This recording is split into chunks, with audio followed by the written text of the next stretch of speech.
প্রিয় দর্শক, আপনারা দেখছেন ডিএনএন বাংলা শারদ সম্মান 2024। নিবেদন করছেন Medisky group, Medisky hospital and diagnostic, Delhi world public school Hooghly, Medisky nursing institute and Medisky sports association. আমাদের jewellery partner Senco gold and diamond Dankuni, food partner kitchen king family restaurant, ডানকুনির সর্বপ্রথম শীততাপ নিয়ন্ত্রিত restaurant, beauty partner glamour world ladies beauty parlour, রূপচর্চার সেরা ঠিকানা, এবং আমাদের স্পেশাল পার্টনার জীবন ড্রপস, জল নয় বিশুদ্ধ জলের অপর নাম জীবন ড্রপস।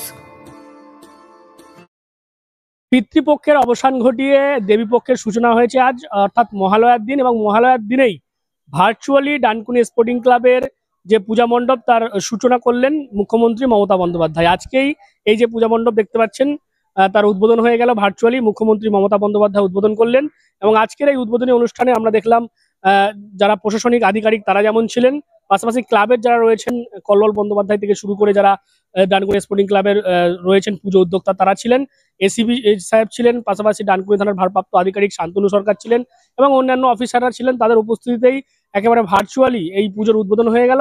এবং মহালয়ার দিনেই উদ্বোধন হতেই আমরা দেখতে পাচ্ছি অনেক মানুষ আসছেন, তারা ঘুরে দেখছেন এই পুজো মণ্ডপ, সেটাকে তারা উপলব্ধি করছে। কথা বলি, এই আজকে উদ্বোধন হলো, মানে মহালয়ার দিনেই আজকে ঠাকুর দেখতে শুরু করে দিলেন? সুন্দর হয়েছে দেখতে। বুঝতেই পারছেন আজকে মহালয়ার দিনেই অনেকেই উদ্বোধনে এসছে। আপনি কেমন লাগছে, মানে আজকের দিনে উদ্বোধন হয়ে গেল? হ্যাঁ, খুবই ভালো লাগছে। আমি এই ক্লাবের মেম্বার। আজকে যেহেতু উদ্বোধন হলো তার জন্য আমরাও উপস্থিত ছিলাম, আমিও মেয়েকে নিয়ে চলে এলাম। আজকে সুবিধাও হয়েছে, আজকে 2 অক্টোবর বলে ছুটিও পাওয়া গেছে, তাই সব মিলিয়ে বেশ ভালো লাগছে।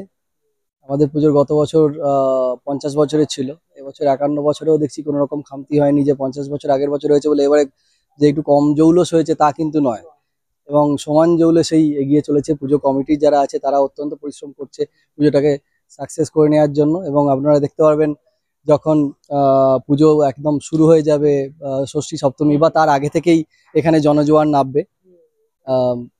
বেশ সুন্দরই হয়েছে, আমরা তো বলবো ভালো হয়েছে, এবার মানুষ দেখি কি বলে। একদমই বুঝতে পারছেন, যারা আজকে এই মহালয়ার দিনে যারা এই মণ্ডপ দেখতে এসছেন তারা নিজেরাই বলছেন যথেষ্ট ভালো। এবং দেখাবো আমি মণ্ডপটা, যেটা হয়েছে মূলত রাজস্থানের যে জৈন মন্দির রয়েছে সেটাকে সেই আদলেই কিন্তু গড়ে তোলা হয়েছে। এবছরের 51তম বর্ষ ডানকুনি স্পোর্টিং ক্লাবের এই মণ্ডপকে আমরা দেখতে পাচ্ছি। ভিতরে একটা উপরে বড় ঝাড়বাতি রয়েছে এবং বিভিন্ন যে আমরা দেখতে পাচ্ছি বিভিন্ন ধরনের স্ট্যাচু দিয়ে পুরো মণ্ডপটাকে সাজিয়ে তোলা হয়েছে। এবং আজ থেকেই কিন্তু ঠাকুর দেখা শুরু হয়ে গেছে। একটু কথা বলি বৌদির সাথে। আজকে ভিড়ে তো আর আসতে পারবো না পরে, ওই জন্য আজকে থেকেই শুরু হয়ে গেছে।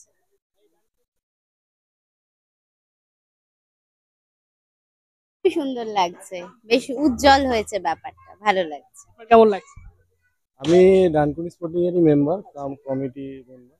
আমার তো নিজের কিছু বলার নেই, বাট যেটা সাধারণ দর্শক বলছেন আর কি, যে এবারের ভাবনা, এবারের কাজ, ওভারঅল যে একটা ঔজ্জ্বল্যতা প্যান্ডেলের, তার সঙ্গে ঠাকুরের যে মিল, এটা খুব লোককে টানছে। অ্যাকচুয়ালি ডানকুনি স্পোর্টিং ক্লাব তো জনসাধারণকে নিয়ে চলে, তো জনসাধারণের ওপিনিয়নটাই আমাদের কাছে সবচেয়ে বড় পুরস্কার। আজকে সন্ধ্যেবেলা থেকে যত ওপিনিয়ন আমরা পাচ্ছি আমাদের তত আরো ভালো লাগছে, উৎসাহ বেড়ে যাচ্ছে আর কি, এটাই সবচেয়ে বড় কথা। এবারে তো আমরা বললাম যে আমরা রাজস্থানের জৈন মন্দির করেছি। দেখুন, ডানকুনিবাসী মনে করে যে ডানকুনির সবচেয়ে ভালো পুজো মণ্ডপটা আমরা করব। আমাদের ক্লাবের মেম্বারদের, সকল মেম্বারদের এই একটাই ইচ্ছে থাকে। দেখুন, আমাদের পুজোটা কিন্তু আমরা খুব একটা আনন্দ করতে পারি না, আমরা রাস্তাতে সারাক্ষণ দাঁড়িয়ে থাকি। সমস্ত ক্লাবের মেম্বাররা রাস্তায় দাঁড়িয়ে থেকে রাস্তা খালি করি, কিন্তু আমাদের ইচ্ছে থাকে, যেহেতু গতবারেও আমরা হুগলি জেলার সেরা পুরস্কার পেয়েছিলাম, আমাদের ইচ্ছে থাকে ডানকুনিবাসী একটা মাঠের মধ্যে এসে এখানে সবচেয়ে ভালো প্যান্ডেল দেখবে, সবচেয়ে ভালো ঠাকুর দেখবে, দেখে বাচ্চাদের বিনোদনের ব্যবস্থা, পেছনে একটা ছোট মেলার আয়োজন আছে, দিয়ে সেখানে খাওয়া দাওয়ার ব্যবস্থা থাকে, যে খেয়ে দিয়ে বাড়িতে চলে যেতে পারবে। মানে একটা দিন আমাদের মাঠে ঢুকলে এই মাঠ থেকে আর বেরোতে হবে না, এইটাই আমাদের ইচ্ছে থাকে। সেই অনুযায়ী আমাদের ক্লাবের প্রত্যেকটা মেম্বার নিরলস পরিশ্রম করে। মানুষের কাছে আমরা যাই, চাঁদা তুলি, নিজেরা ডোনেশন দিয়ে যদি একটা সবচেয়ে ভালো পুজো করতে পারি, এই 4টে দিনের আনন্দ যেন মানুষ নির্ভেজাল আনন্দ উপভোগ করতে পারে আমাদের এই ডানকুনি স্পোর্টিং ক্লাবের মাঠে, আমাদের উদ্দেশ্যই একটাই থাকে। আমরা মনে করছি না, 50 বছরের প্যান্ডেলটা হয়তো একটু বিস্তীর্ণ জায়গা জুড়ে হয়েছিল, এবারে জায়গাটা একটু ছোট হয়েছে। কিন্তু আমি আপনাদের এখন থেকেই বলে দিচ্ছি, শুনুন, এই লাইট জ্বলার পর এখনো প্যান্ডেলের কাজ তো ফিনিশ হয়নি, কারণ আচমকাই আমরা জেনেছিলাম ভার্চুয়াল উদ্বোধন হবে। প্যান্ডেলের আলো জ্বলার পর আর এই ঠাকুরটা আপনারা দেখুন, 50 বছরের থেকে আমার মনে হয় 51 বছরের ঠাকুর এবং প্যান্ডেল দেখতে আপনাদের বেশি ভালো লাগবে।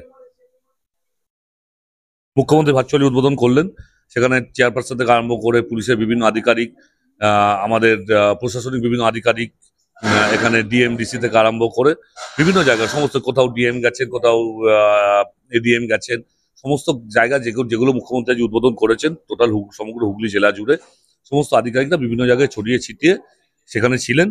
তা আমাদের ক্লাবের সকল মেম্বাররা ছিল। উদ্বোধন হলো আনুষ্ঠানিকভাবে, আজকে থেকে পুজো শুরু হয়ে গেল, কিন্তু এখনো প্যান্ডেল ঠাকুর এখনো আমাদের কাজ শেষ হয়নি, আরো দিন দুয়েক লাগবে পুরোপুরি ফিনিশ হতে। হ্যাঁ, দর্শকরা দেখতে পাবে, কিন্তু যেভাবে সিস্টেম করে দেখা সেভাবে এখনো হয়নি। দুদিন পর থেকে একদম সিস্টেমেটিক, কারণ রাস্তা এরকম থাকবে না, মোটামুটি কাল পরশু থেকে রাস্তা ভিড় হতে শুরু করবে। সম্ভবত এই শুক্রবারের পর থেকে সবার ছুটি হয়ে যাচ্ছে, তাই আমরা শুক্রবারের মধ্যে পুরো প্যান্ডেল ফিনিশ দেবো। তারপর থেকে মানুষ যেভাবে সিস্টেমেটিক্যালি ঠাকুর দেখা সেভাবে দেখতে পারবে। দেখতে পাচ্ছেন ক্লাবের সদস্য থেকে শুরু করে যারা প্রথম দিন এই মহালয়ার দিন এই মণ্ডপে আসছেন, তারা প্রত্যেকেই বলছেন 50তম বর্ষে যেমন ডানকুনি স্পোর্টিং ক্লাব তারা দাগ কেটেছিল দর্শকদের মনে, এবছর 51তম বর্ষেও ডানকুনি স্পোর্টিং ক্লাব এই ডানকুনি চত্বরের মধ্যে আরো ব্যাপক তারা সাড়া ফেলবে এবং প্রচুর মানুষ এখানে তারা ঠাকুর দেখতে আসবেন, এমনটাই কিন্তু আশাবাদী এই ক্লাবের যারা সদস্যরা রয়েছেন বা এই ক্লাবের যারা উদ্যোক্তা রয়েছেন তারা। আপনারা কি বলবেন এই বিষয় নিয়ে অবশ্যই কমেন্ট করেন কমেন্ট বক্সে। এরকম পুজোর খুঁটিনাটি, কোন পুজো এবারে সেরা হচ্ছে, কোন পুজো মণ্ডপের কি ভাবনা রয়েছে, সমস্ত ধরনের কিন্তু আপডেট পেতে আপনাদেরকে নজর রাখতে হবে ডিএনএন বাংলায়। ডিএনএন বাংলা সবার মনে, সবার ফোনে।